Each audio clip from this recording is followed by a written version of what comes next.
Good morning, good afternoon, good evening, wherever you are. Welcome to yet another episode of The Serene View. And today I have welcoming a guest back I'm not sure if you guys have seen his previous episode, but Denis is back. And today he's going to talk to us about this really evil conspiracy theory in the world, right? So Denis, as all of you know, run his own business. He's in IT, he's in HR. He is the man to really know all the evil plots. Because I mean, IT and HR, right? Where else are all the evil conspiracies going to hide? So Denis, would you like to introduce yourself?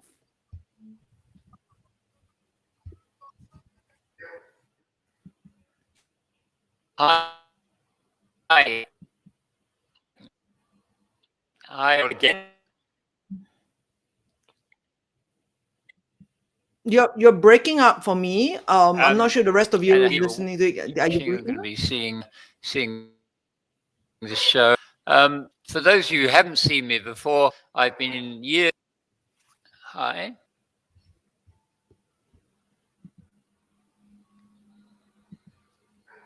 Okay. Dennis, you're breaking up for me. I'm not sure if so the rest of you who are online, like just let me know if Dennis is also breaking up for you. It's just like my issue here. So Dennis, you're kind of breaking up. I don't quite hear you. Maybe you can try again. Just introduce yourself again.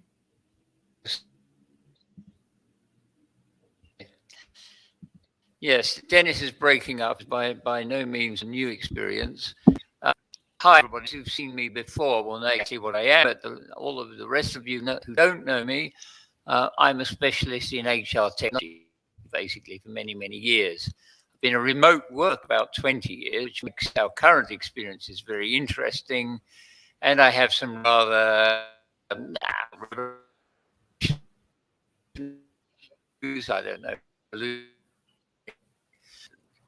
So Happy New Year to all of you. It's going to be a great year because I think this year is going to actually show who are the real managers and leaders, the decisions they're going to have to make to cope with our new situation. Great to be here. And I hope you can hear me.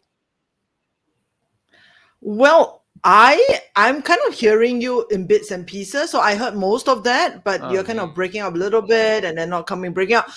You know, we are talking about conspiracy theories, right? Of course, this is the time where you will break up and you can't be heard, right? Yes, so those of you who are listening in, just let me know if this is an issue also for you. Or you know, is this something that's only on my side? Yeah. Yes. Okay. So I'm going to assume that this is just an issue with on my end, and the rest of you can hear him. And today we are going to talk about conspiracy in mediocrity, the conspiracy of mediocrity, right? Like, are organizations conspiring to make us mediocre? And I did a poll before this on LinkedIn, and 83% of the people agree that organizations are structured to make us mediocre. Interesting, right? So what do you think? I mean, like, tell us, what is your premise?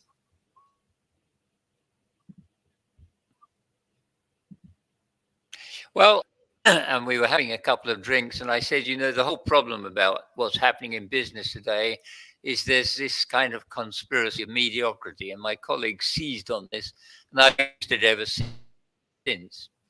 I think we look at it why and how organized, structured.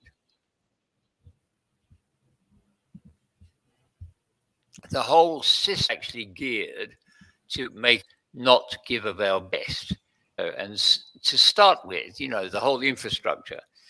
Yesterday, Serene actually said to me, let's not forget the Peter principle. And we know it's basically promoted to a position. And I think as extensions of that, you've only got to... You're still breaking up for me. No, I said you're still breaking up for me. So kind of you're like breaking up, coming back in. Yes, obviously, right? It all work out. The moment it go live, it starts to break up. So, like, so yes, it's the conspiracy. Yeah, It's the conspiracy theories, right? Okay. it's a case. Yes, I somebody's trying to silence me, obviously. Um, yes. so big business, big. Um, uh, uh, well, set up the whole business of hierarchy. So when you look at that, you know everything you do, if you're somewhere in that food chain, has to be signed off by somebody above. It's all designed to make sure this initiative that nobody's going to try something new, and it also cuts off the lines of communication between the people on the floor.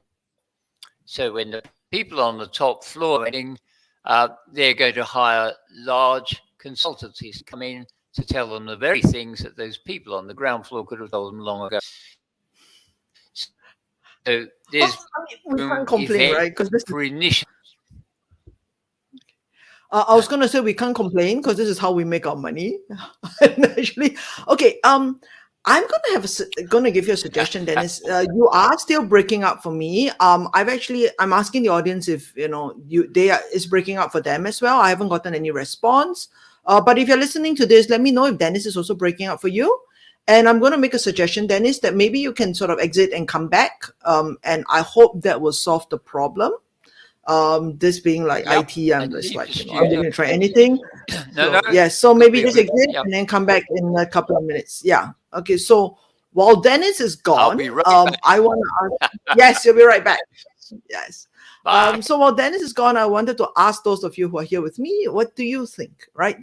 Do you think that there is, are organizations structured to make us excellent, as they all claim to be, by the way, whether it be companies, whether it be non-profit organizations, or even schools, if you are still schooling?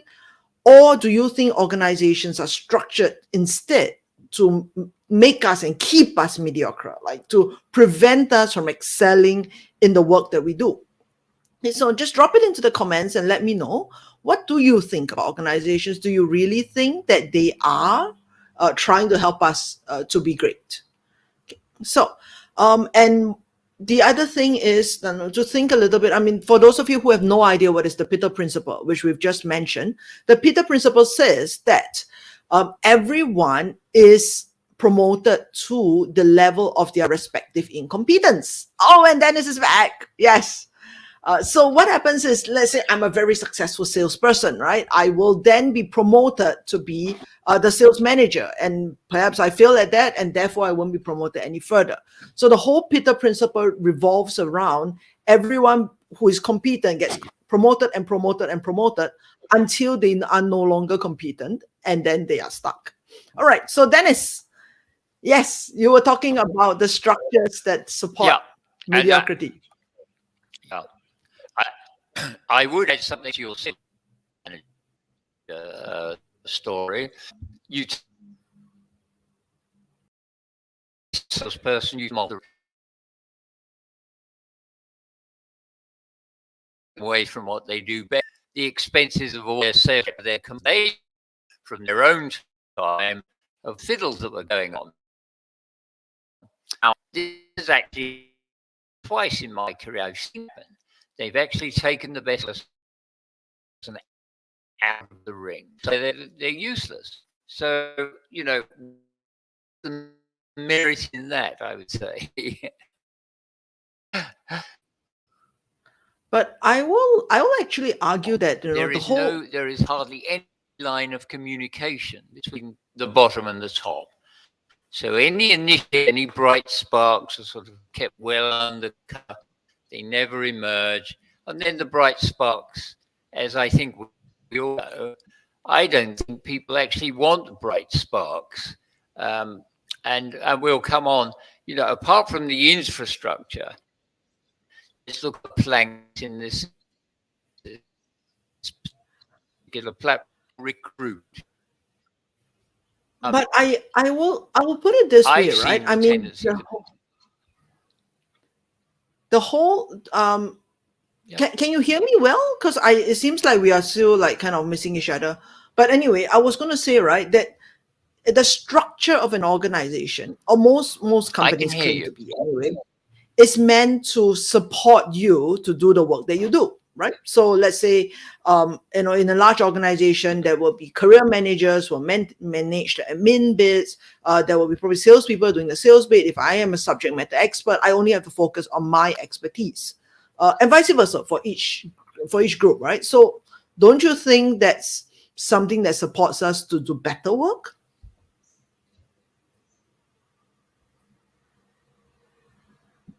If you take a department within an organization, your line manager who's supposed to be supporting you, but do line managers actually support their staff or their personnel to actually pass them in the fast lane? Not really.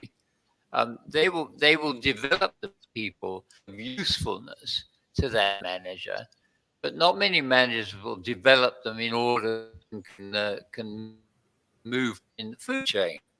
So, you know, the support, there are the vision,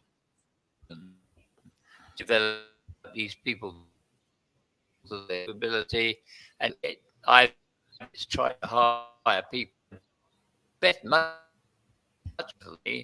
or we're absolutely because you get a lot of ideas from those. Doesn't make for easy reading. And I think that's the other problem, is that managers generally want as little disruption as possible. Well, I will say that a good manager, or even, I mean, never mind good, right? A selfish manager even would think that if I'm going to move up the food chain, I have to prepare my people to step into my position so that I would be able to step into the higher position. Correct? Okay, now I seem to have gone off. Right. Oh my goodness. Right. Okay. Yes. So I'll leave it to you to address that. I mean, yes, what we would describe as a good manager would do exactly that. But most of the time, where is that manager going to go? We sort of have a logjam, don't we, between the middle layer and the upper layer. The upper layer don't want anyone new coming through. And there's for that middle manager who may be good to move into their shoes, they can't move. Eventually, the people who can't will move on and move on out of the organization. So that's one of the big problems, and that's why succession planning, is difficult to do. In theory, on paper, it's wonderful. Everybody is in this sort of chain ready to move up. When the people at the top don't move on, because people at the top don't like moving on, life's great, and so everybody's sitting there wanting to move, and eventually they get fed and move on out. So it doesn't really work that well unless you have a fluid escalator through the system and you're able to move off people out of the top layer. That's my view anyway. And I mean, talking about success planning, when the big does move on, you don't. But of course they don't. The shareholders say we want a big hitter, get them working in work underneath. Okay. Sorry, I'm like switched to another camera. Yes, it does make sense. And hello? I think that is a big. Can you hear me? Yes. I'm suddenly redder because I've switched to another camera. The other camera has decided that today is like we talk about conspiracy and everything goes wrong for us, right? You are breaking up constantly. My camera has died. Who is preventing us from saying these things, right? But I wanted to say this, We'll have to write a white paper instead. Yes. So anyway, those of you who are with us, let us know how you feel. I mean, do you find that to be true, right? That most managers aren't good managers, and actually they seem to make it their job and their delight to keep those below them down, rather than think of it as, in order for me to move on, they have to move up. Instead, they're thinking I should keep them down so that they won't take my job. Only want to hire people who are not as good as me so that they won't be able to take over from me. And therefore, like each layer of the organization hires a slightly worse layer below them, right? And then if you compound that throughout the organization, then we get general mediocrity. I mean, what do you think? Or do you think that managers actually, do hire people, even people who are better than them, right? And do try and help them to move up in the organizations? So let us know what you think, right? Yes. Okay. And you were let's talk about this hiring thing, right? Let's. Yeah. I mean, not many times I've had this experience. The agent said, "How did it go?" They said they loved you. The only problem is the guy who you could do his job, or her job. Either the job is wrong for me, or don't want it. You actually quite way in all managers.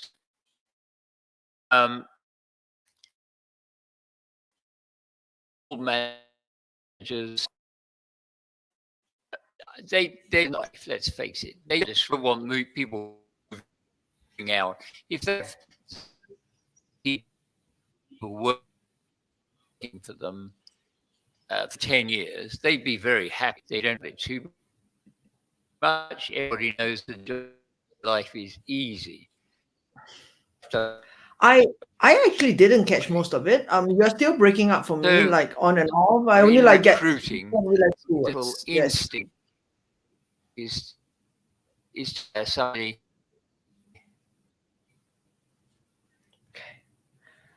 I'm getting like one word or two words out of the sentence. I'm not quite making sense of the sentence actually. And Dennis is gone. Okay, all right. So what is it about recruitment, right? Both Dennis and I, we are in HR. So one of the things about recruitment, and I'm not sure if those of you who are online and those of you who work in organizations can agree with this, but a lot of times recruitment is done in a very almost haphazard way, right?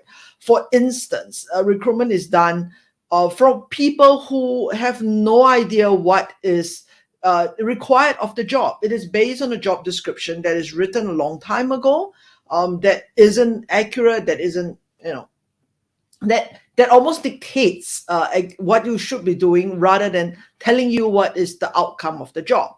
Also, I mean, another thing is who is the person that they need to work with? What does the team lack in terms of competencies, traits, talents, as well as what is the manager and what is their management style? So a lot of times recruitment is done without taking all these things into consideration, and as a result, who comes in isn't suited for the role.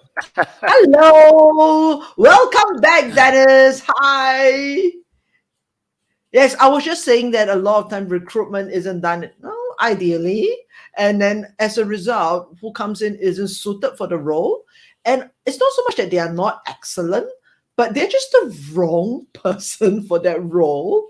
And as a result of that, there he goes again. All right. Okay, ladies and gentlemen, talk to me. What do you think about recruitment? If you've done recruitment for yourself, is that something that you feel? Or if you've been recruited for a role, is that something you would actually agree with? Or do you feel that, no, actually my organization does do a good job of recruitment? We have had like 4 interviews, 5 interviews. We really can do a good job of recruitment. We are really getting people in that is appropriate for the team, appropriate for the job, and equipped to excel. Yes. Oh, and Dennis is back. Hello, Dennis. Dennis is black. Dennis is back, but Dennis is black. Hello. Stream. Okay, so you're breaking up and I'm not really hearing you. Hi, I just stream him. Okay. Yes. Stream. Yes. It like everything works perfectly well until say the problem. Okay. No, you're breaking up and I don't hear anything right now. No. There's a StreamYard. Okay. So it's an issue with StreamYard? Okay. Well, all right. Okay. So I don't know. I don't think that we'll get much better this evening. Doesn't seem like it. What do you think?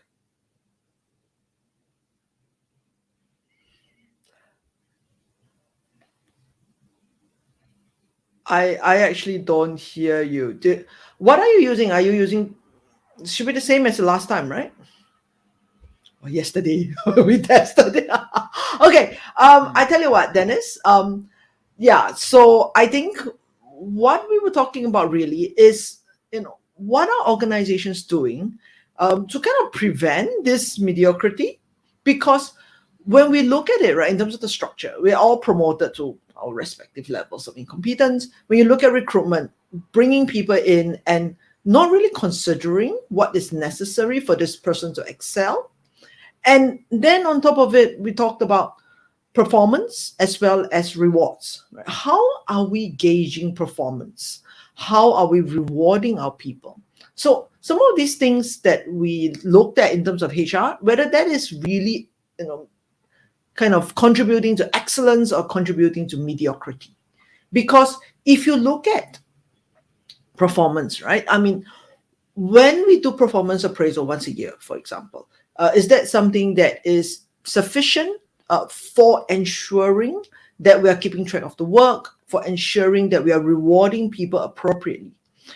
Because I know a lot of performance appraisals are on a bell curve, right? So what happens when I have a team and B has a team and my team excels? So everybody in my team is great.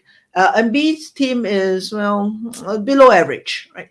He has a bell curve, I have a bell curve. And as a result of this kind of forced curve, I may have a great performer on my team get less rewards than that of a, not so great performer on a worse team. How does that impact? Because I can't think of a better way to tell a person not to work as hard. Okay, so, Dennis is back. Hi, Dennis. Okay, so I think, Dennis, look, I don't know what's up tonight. I'm happy to reschedule for, say, tomorrow. Hopefully we'll do better. Or next week. No, that's not a problem for me. But if this is like, it's just like today the internet hates us. It's a conspiracy and they just don't want us to perform well.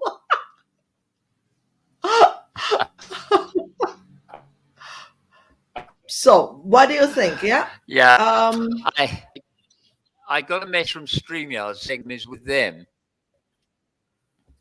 All right. Okay. So there wasn't a problem before. Suddenly there is a problem. Maybe what we can do is this. I'm happy to reschedule this for this evening, and then we can come back and discuss it if that's better. Yep. Sure. All right. So let's reschedule this and let's do it at another time when it's a little bit better. For those of you who are with us, I apologize for this. Like they say, it's the internet. This is 2021, right? We all have had this experience. I apologize for this, and I will reschedule. And for those of you who have joined us today, thank you so much for coming by. Drop us a comment. Let us know what you think about it. This conspiracy of mediocrity, and we'll talk about it again. All right. Okay. See ya.